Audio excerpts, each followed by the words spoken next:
Сточарите оваа година се разочарени од откупните цени за нивните јагниња. Откупувачите досега на нив им плаќаат по 210 и ретко по некои 220 денари по килограм за жива мера. За нас тие цени ништо не значат. 210, 220, 230. Зашто ние ги молевме трговците, они многу тактизираа.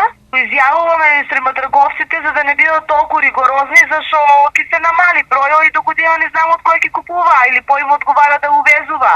Овие цени за нив се крајно разочарувачки, бидејќи ни случајно не можат да ги покријат трошоците.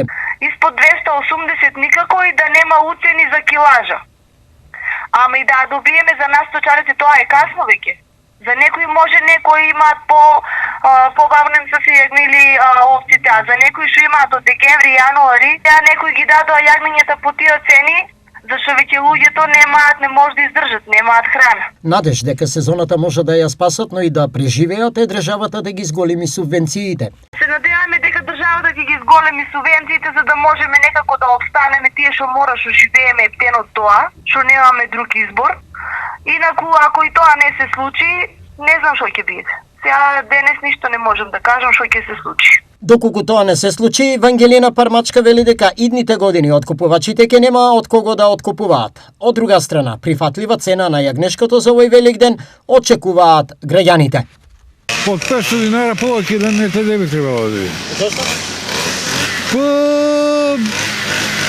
Превише е скапо, кој ги купува? На јагнешкото? 500 динара.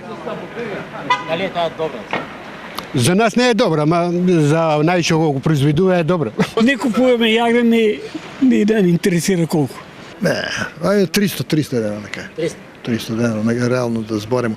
Јагнешкото од 300 динара не треба да биде како свинското што е минимално и толку треба и да е јагнешкото. Освен на јагнешкото, повисоки цени се очекуваат и на зеленчуците кои така од лани досега бележат значителен раст на цените. Сето ова, овој Великден ќе го направи рекордно скап, што за граѓаните е очекувано, но никако не им оди во прилог, бидејќи стабилизирање на цените никако нема.